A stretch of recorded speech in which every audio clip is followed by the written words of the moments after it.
I mean, maybe in politics or something, right? You're blaspheming. No, that means that you are blaspheming means that you are cursing against God or the gods, right? That is not what this word means in Greek. There are other words I could pick that mean to literally say something bad against the gods. Generally in Greek, you didn't want to say things that were bad against the gods. Because remember, fate, pathos, chronos, etc. Any case. Well, that's the example where the whole word has been hijacked then. Yeah. Well, it's kind of like apocalypse. Apocalypto. What does apocalypto mean in Greek? To reveal, to uncover. But what does apocalypto mean to us? Apocalypse! Yeah. Tammy forced me to watch On the Beach. I told her she shouldn't watch it. Most depressing movie, probably Soviet-inspired movie to try to get the West to disarm, right? Which everybody dies at the end from radiation poisoning. So, I mean, okay, apocalypto. But it means literally in the Greek to uncover. So I can apocalypto a pot. I can pull the cover off a pot, apocalypto. He said, oh my goodness, what's in that pot, right? Well, there was, remember, in Greek myth. Who opened the pot? Who opened Pandora's box, remember? I mean, but it was an apocalypto, see? So we need to get our words and minds around the fact that what is Greek may not be exactly what is English. And we've known that anyway, that's what we get at. I don't have time to get, mysterion, have you guys noticed that mysterion concepts keep coming up in Matthew? I mean, I keep pointing out, I'm going to point out again today, whenever you see hidden, whenever you see secret, whenever you see things where Christ talks about, stuff that's hidden and it's secret, we find that it means, literally, it's talking about the mysterion. So in any case, I don't have time for that. I want to get right to the stuff. I'm going to have to skip some things eventually, but there's some stuff that I know that has confused people, that we don't understand. I want to point something out. As we get into the understanding of the document, even in English, when I make a logos to telos argument, logos to telos, when I make an argument in English, do I make an argument backwards or forwards? Typically forwards. If I make it backwards, that means I'm what? Reverse engineering. Well, yeah, not a good writer. I like our reverse Polish notation on a calculator, but that's not exactly what we're talking about here. If I start with, let's say, A equals B, then B equals C, and that means C equals A. If I start here, well, I guess this does, this is a bad example because it fits the transitive property, right? Yeah. All right, that's not a good example. How about A minus B equals C? Does that mean that B minus A equals C? Uh-oh. If I start here, what happens to the argument? Well, it comes out the same conclusion. That's another bad example. All right. Okay. Okay, maybe I should not stick with math. In any case, there are examples where if I start with the conclusion, I'm not going to get, if I go backwards from a conclusion, I'm not going to get to the proper beginning, right? So in English, just like all other logical-based ways of thinking, I start with the A and I end at the C, right? That's the way it works. So if I find something that looks like it's reversing, what does that mean? What am I doing wrong? I'm interpreting it incorrectly, right? I'm looking at it wrong because an argument always has to go logos to telos. It has to go in a direction, right? So if I think that, well, we'll see. I'll show you the example in a minute. Anyway, let's go back. This is chapter 10:28. There's some stuff that I just can't leave you with. Don't be afraid of those who apokino, who slay outright the soma, but cannot kill apokino. And we translate it soul. But remember what's that word? Do you remember what that word was? The word was not soul. The word was Suke. Suke. Suke.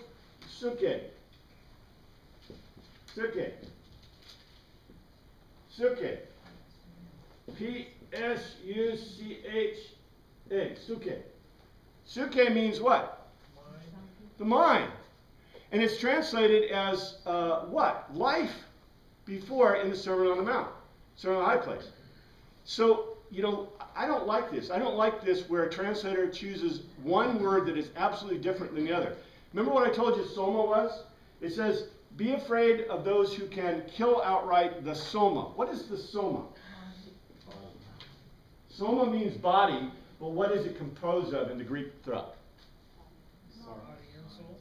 It's composed of the Psyche. suke, and sarx. It doesn't include the pneuma. The pneuma is the eternal soul. So what is he saying here? Don't be afraid of those who can kill the body, that is the sarx and suke. Rather be afraid of one who can destroy the suke, the mind, and body in hell. Okay. We got it. We're going to have to wait a second to get to the end of this argument. But, you know, the question has plagued people for years. Who owns and controls hell? Actually, God. God. So is this God? But God, can God kill, and this is an interesting question too, can God kill the souls? Can he kill pneuma? In Greek thought, okay, God does not kill pneuma. The soul of man is eternal, an eternal creation. But God can kill what? Sarx and suke. But yet, the point of this is to separate the idea of suke and sarx. Right? Anyway, just keep this in mind because we'll get to it. And it goes on in C. Why do I have this part in there? This goes right back to the point that was made in 624. No one can serve two masters. Either he'll hate one and love the other, or he'll be devoted to one and despise it.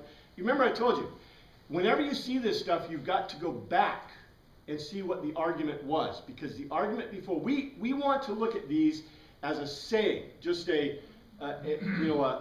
saying. That's a very Gnostic view, by the way. Gnostics are heretics.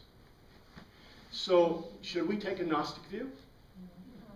They didn't take a Gnostic view ever before until modern Christianity. And now we've got this Gnostic view, and so Jesus Christ's words become bumper stickers. Of course, that's like the rest of the world, right? I always tell people, history is not like bumper stickers. It's not. So the sayings of Christ aren't bumper stickers. Notice what he says in 624. No one can serve two masters, either hate one or love the other, or be devoted to one and despise the other. You can't serve both God and mammanos.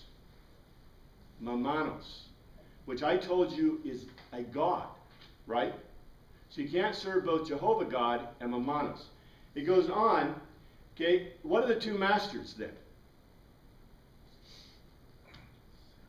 One is gay, and the other one is God. Okay? So, he goes on and says, therefore I tell you, do not worry, don't be anxious about your suke, your mind, your suke. We translate that life, your suke. What you will eat, drink, or about your body, and this is sarx, by the way, what you will wear. Is not suke more important than food, the body more important than clothes? So what is Jesus saying is important? Now, you know, there's an assumption here. What is the most important thing? The spirit is pneuma, right? The spirit being the soul. That is the most important thing. But what is Christ making a contrast between here? Suke and sarx. In other words, thoughts and the body, physical body. So what's the most important thing to Christ? Your mind. Thinking. Thinking. Remember what I told you. What the Sermon on the Mount is, one of the main points of that is to call people away from an irrational, what we call derash in the Hebraic way of thinking, an irrational viewpoint to a Greek rational viewpoint. We call it Greek rational today. I don't know what Jesus would call it, God rational, whatever you want to call it, but to a rational viewpoint. Because, by the way, what is the whole argument in Matthew? It's a rational argument. So anyway, let's go on, because it's important to kind of understand this. Back to Matthew 10. Look what he says next. Are not two sparrows sold for a penny, yet one of them will fall to the ground, apart from the will of your Father? For even the very hairs of your head are numbered, so don't be afraid. You're worth. Now, where did we hear this before? Sermon on the High Place. This, okay. Remember I told you, you can't read this. Is this a repetition of the Sermon on the High Place? No. It's a context of the argument. The same argument is in the context, but these are indicators that Matthew's putting in to point you to where the argument was.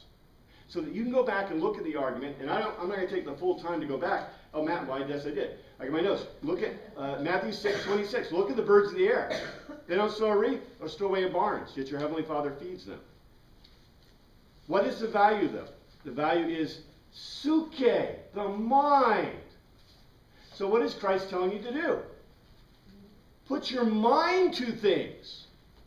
Now, in our rational world, and I told you this before when we hit this in the Sermon on the Mount, we think, what? We do put our mind to these things. Those people didn't. That's the point. They were coming from a derash worldview. They were coming from a pagan worldview, the Gentiles were, from a mysterion worldview, where what caused things to happen? The gods and spirits and faith.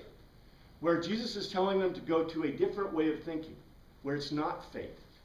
Because if it's fate that you are in hell or in heaven, right? That's predestination, by the way. Did you note? We don't agree with that, right? Because we receive. Now, we like to say with faith. That's another thing. I'm not getting into that. That's okay. Go on. Let's see. In let's see. Worry about clothes, etc. I want to get next one. Let's see. Where are we? Matthew. Let's go back to Matthew 10. 32. Whoever acknowledges this. Let's see. I'm going to skip that. That's not important. Oh, and I didn't get to this. 34. Do not suppose that I've come to bring down, to balo, throw down peace on the earth. Don't, and by the way, it doesn't say suppose. This is what really irritated. It says, nomazio. Don't think that I've come to do as law. Don't think it to be like law. Don't, okay. What does that sound like? Remember, Jesus already told you the Torah was his place, right? He's telling you his words are not what? To be taken as the law, the Torah. That's what it literally says in Greek. Don't take my words as law. I have come to throw down peace on the earth. I have come, don't take it as law that I have come to bring, that is to throw down arena on the earth. On, what's the earth?